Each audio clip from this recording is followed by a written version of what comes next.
At ngayon po nasa linya ng telepono si DPWH Secretary Vince Dizon. Secretary Dizon, good afternoon. Si PR Kang Helper ito. Good afternoon, Pia. Yes, good afternoon. Secretary, kayo po ba? Nasaan po kayo ngayon, Secretary? Nasa Davao po ako at papunta na po akong Jensen in a few minutes. So, Opo, yes. based on what you've seen so far, Secretary, ano po yung assessment po ninyo? Well, so obviously napakalakas nung isa to sa mga pinakamalakas sa mundo na this year. So, titignan muna natin. Pero initial assessment, merong roughly running total nasa 1 billion na yung damages sa iba't ibang buildings.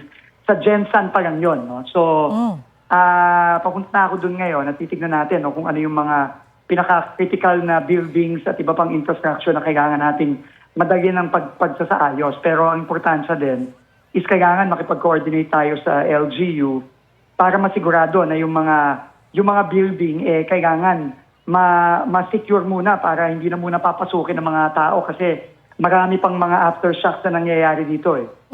So muna, importante yung assessment muna and yung pagsisecure ng mga buildings kasi hindi pa tapos ito tuloy-tuloy pa rin ang mga aftershocks. Magagakas yung mga aftershocks. Sir, So I will give more information when I arrive in Jensen. So, I can't say any more than that. Kakarating ko lang dito . But sir, who will be taking the lead when it comes to doing the damage assessment and securing the buildings?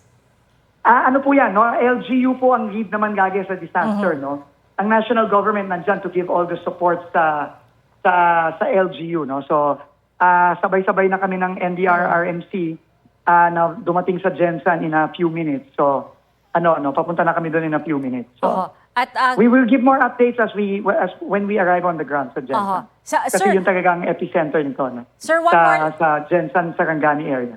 Sir, pahabol lang po kasi sinabi po ni Pangulong Bongbong Marcos, we will not leave Mindanao behind. So, ano po yung directive or parang outright directive para sa DPWH? Ang directive po ni Pangulo pumunta kaagad kami dito para siguraduhin na yung mga critical infrastructure may repair agad-agad, Kasi ang pinaka-importante sa disaster yung movement nung relief . So we have to make sure the roads are all passable and and we have to make an assessment of the buildings to prevent any more issues sa mga kababayan natin doon. So kailangan muna nating siguraduhin na safe yung mga kababayan natin. Sir, masasabi na Sige, po... Tia, sorry Tia, I have to leave sige. na. So, Alright, we understand. Na po, I'll have to go ahead. Okay. Thank you so much for your time, DPWH Secretary Vince Dizon.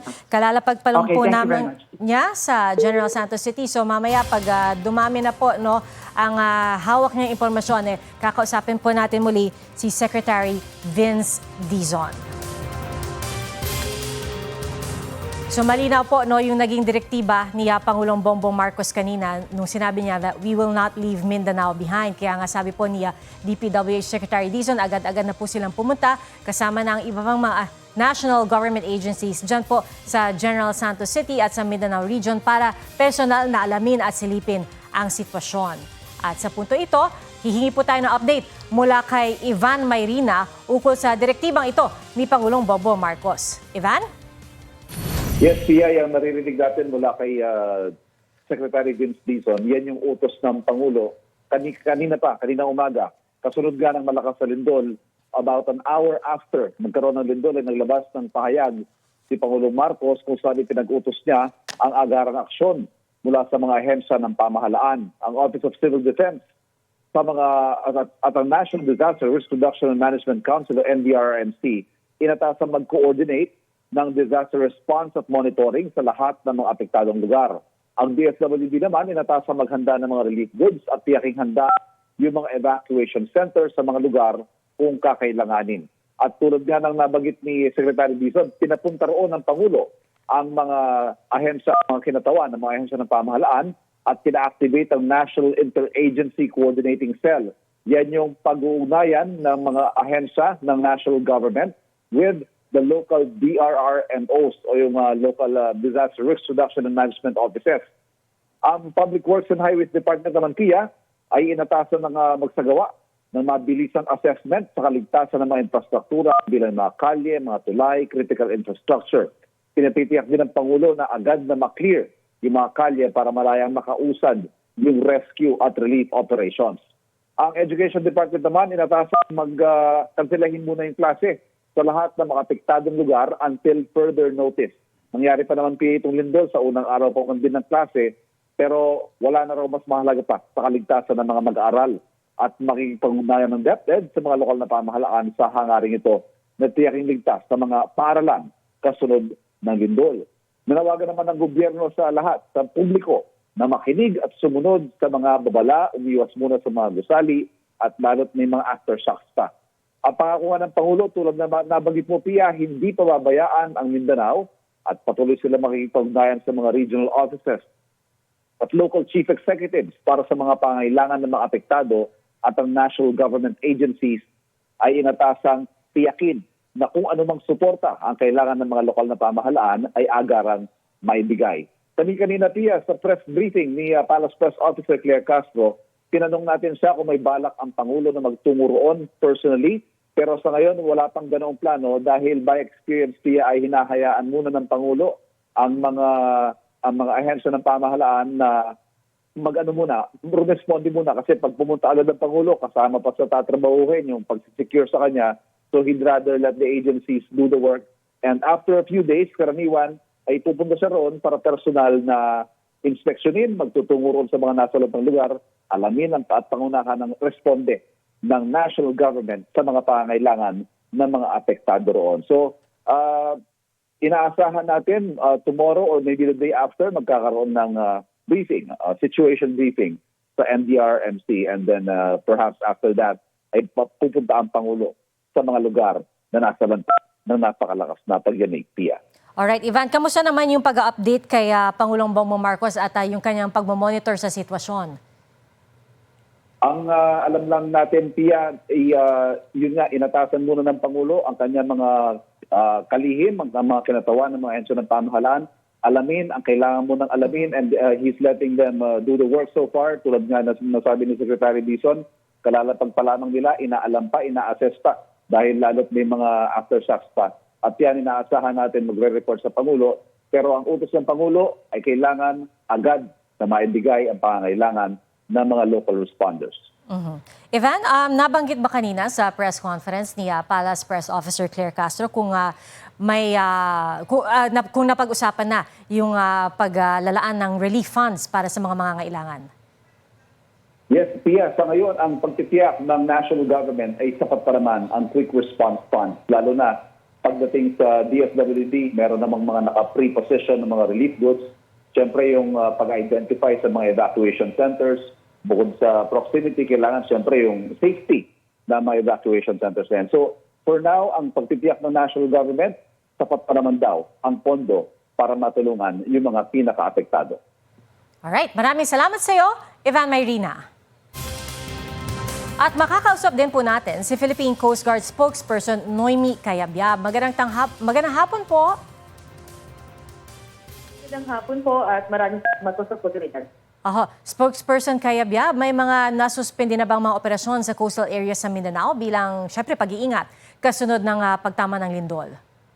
Yes, Ma'am Pia, we temporarily suspended po ang lahat po ng pag-alis ng barko at anumang pong watercraft regarding sa gross damage sa area po ng Sarangani, Davao Occidental, sa may Balangonan, Jose Abad Santos, sa may Davao Occidental at sa may General Santos City po. Meron pa po bang nakataas na mga alert level warning dahil sa tsunami or posibilidad ng tsunami? Well, just a precautionary measures po natin, Ma'am Pia. Bukod doon sa tinaas po kaninang tsunami warning, patuloy po ang sinasagawa pa rin po natin information dissemination sa mga coastal communities po, particularly doon po sa naitaas po ng mga areas ng Philbox po kaya yung siyam na probinsya. At naglabas pa rin po tayo ng ating notice to mariners sa lahat po ng mga barko at watercraft na maging cautious din po sa posibleng tsunami po. Sa ngayon po ba, spokesperson Cayabyab, lahat naman po ay sumusunod sa inyong mga abiso at warning, mga babala. Wala naman pong sumusubok na maglayag? Ma'am Pia, wala naman po tayo natatap ng anumang information. So lahat naman po ay naging maayos ang ating coordination sa ating mga coastal barangays. And again, we are also in close partnership po with the local government units. Kamusta po yung ginagawa po ninyong pagresponde sa mga apektadong lugar? Ngayon po, Ma'am Pia, bukod sa heightened alert status po ng buong operating units po ng Philippine Coast Guard, particularly sa mga affected na mga probinsya, nag-deploy na rin po tayo ng ating mga tauhan composed of mga nurses and medical teams, mga rescuers po. Kasama po ang ating Coast Guard K9 Search and Rescue Dogs, particularly po sa may collapsed building doon sa may Kalumpang, General Santos City. At nag-check-in na rin po tayo ng ating mga resources since naka-activate po ang ating incident command system through the LGU and Office of Civil Defense. So we are augmenting ito pong rescue efforts na ipinapatupad po ngayon sa area. Gaano po ba kadalas o ka-frequent yung pag-update po ninyo ng alert level or ng mga advisory? Well, pagdating po sa alert level, Ma'am Pia, again, we are dependent po doon sa ibibigay po na information at field looks po.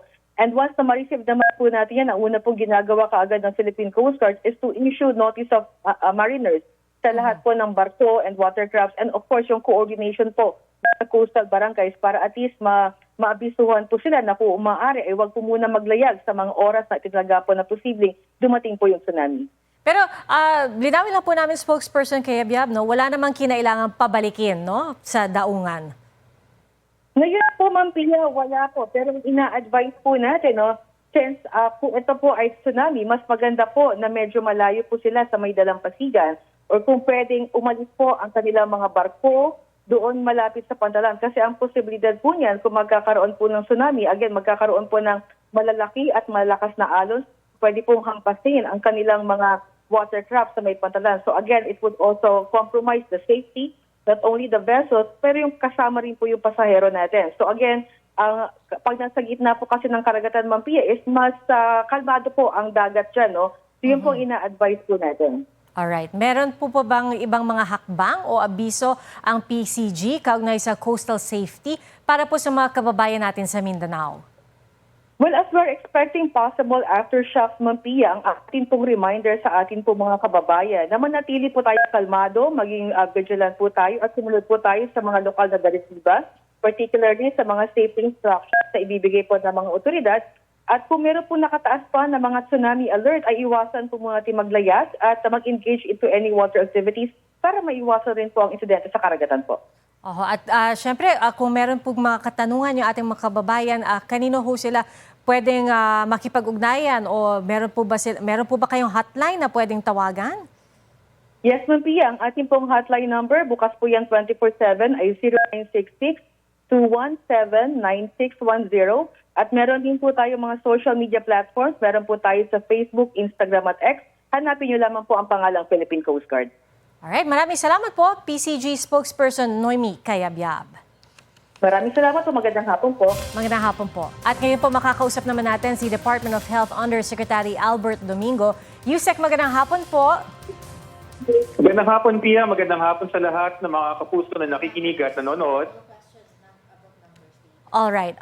Yusek, naka-alerto na po ang Department of Health kasunod itong napakalakas na lindol sa Mindanao. So, kamusta po yung deployment ng inyong response teams?